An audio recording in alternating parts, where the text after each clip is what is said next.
आई think Siddharth के बहुत strong chances हैं टू बी इन टॉप 5 और top 3 I will say right now. सही से खेलें जो अभी तक वो खेल रही हैं, अगर ऐसी ही चलती रहीं तो उनके स्ट्रॉन्ग चांसेस हैं 5 में आने में।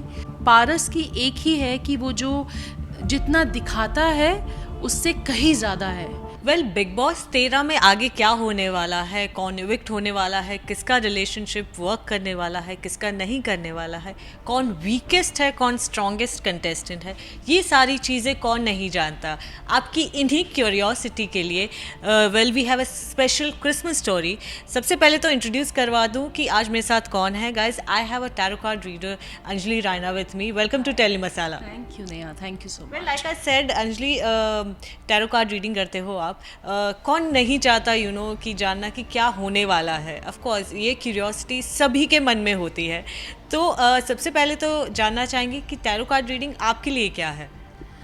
टैरो कार्ड रीडिंग मेरे लिए I think it is a practice जहाँ पे आप अपनी एनर्जीज़ और दूसरी की एनर्जीज़ को कंबाइन करके कार्ड्स रीड कर सकते हो।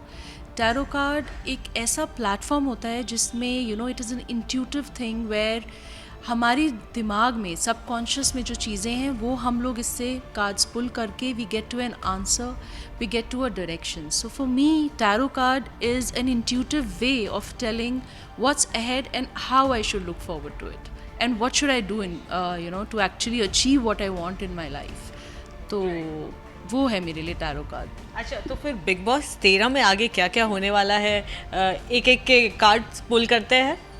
बिल्कुल, हम लोग पुल करते हैं बिकॉज बहुत सारे कंटेस्टेंट्स हैं, हम सब के कार्ड्स पुल नहीं कर सकते हैं। सो हम शुरू करते हैं वो कंटेस्टेंट जो वीकेस्ट हैं या वो कंटेस्टेंट्स जो जिनके चांसेस बहुत अच्छे हैं आगे जाने के। We say are the strongest contestants in big boss house. सबसे पहले तो बात करते हैं वीकेस्ट कंटेस्टेंट की। तो कौन होगा वीकेस्ट कंटेस्टेंट? नेहा, मुझे कार्ड्स के हिसाब से लगता है कि वीकेस्ट में अगर हम अभी जाएं तो मधुरिमा, और दूसरा कार्ड अगर मैं कार्ड के हिसाब से बोलूं तो शिफाली बग्गा। या सो इनके ज़्यादा स्ट्रॉन्ग चांसेस नहीं हैं टॉप 5 में आने के या बिग बॉस के एंड तक जाने के, is what the tarot says. वहीं अब बात करते हैं स्ट्रॉन्गेस्ट कंटेस्टेंट्स की। तो उनका कार्ड पुल करते हैं। सो हम लोग कार्ड्स पुल करते हैं जो first 5 candidates which I think हमारे होंगे। आई थिंक सिद्धार्थ के बहुत स्ट्रॉन्ग चांसेस हैं टू बी इन टॉप 5 और top 3 I will say right now. I see Asim going really up, लेकिन एक पॉइंट आएगा जहाँ पे उनको रियलाइजेशन होगा कि वो जो करा है उन्होंने शायद पास्ट में वो ठीक नहीं था और कहीं पे उनको उससे लॉस हुआ है। आरती एक बहुत स्ट्रॉन्ग हेडेड लड़की है और अगर वो अपना गेम सही से खेलें जो अभी तक वो खेल रही हैं, अगर ऐसी ही चलती रहीं तो उनके स्ट्रॉन्ग चांसेस हैं 5 में आने में। Sana is what I think is really playing good. उनको बस थोड़ा इमोशन से दूर रहना है और दोस्ती प्यार को एक किनारे रख के थोड़ा गेम पे फोकस करना is what I feel is important for her also.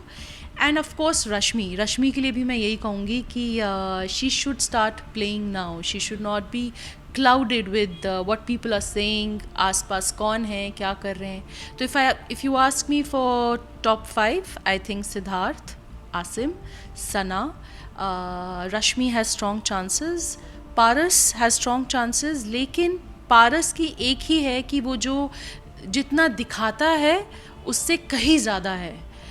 तो पारस है स्ट्रॉन्ग कंटेंडर, बट मैं उनको एज अ विनर नहीं देखती हूँ। He's a very strong contender. So yeah, these are our 5 names. Almost I've given you 6 names now. Okay, वहीं relationships की बात करें बिग बॉस 13 के घर में, तो सबसे पहले रश्मि और अरहान के रिलेशनशिप को लेकर। देखिए, बिग बॉस का ऐसा घर होता है जहाँ पे रिलेशनशिप्स या तो कैमरा के लिए बनाए जाते हैं या असल ज़िंदगी में होते हैं। अब इनके केस में क्या है कि असल ज़िंदगी से आया हुआ रिलेशनशिप है। मैं कोई ये नहीं कह रही हूँ कि ये बहुत ही गलत पेयर है या ये चलेगा नहीं, बट मैं एक छोटी सी एडवाइस रश्मि को देना चाहूँगी कि बहुत ही ज़्यादा सोच समझ के आगे जाएं। एक अच्छे इंसान हो सकते हैं लेकिन ज़रूरी नहीं कि 2 अच्छे इंसान एक साथ एक अच्छा रिलेशनशिप बना सकें। सो रश्मि और अरहान का अगर मैं बोलूँगी, आई विल सजेस्ट रश्मि कि वो बाहर आएँ, वो देखें, अपने प्रॉज एंड कॉन्स एक बार देख लें कैसा जा रहा है. सो रिलेशनशिप को बहुत टाइम लगेगा और बहुत ज़्यादा एडजस्टमेंट्स करनी पड़ेंगी from both the sides if they really want this relationship to work. वहीं एक और कपल है मधुरिमा और विशाल, उनके लिए क्या कहा? सी विशाल और मधुरिमा के अंदर कहीं ना कहीं बहुत इमोशंस हैं, शायद उनका बहुत ही स्ट्रॉन्ग पास्ट रहा है जिससे वो अभी तक उभर नहीं पाए हैं.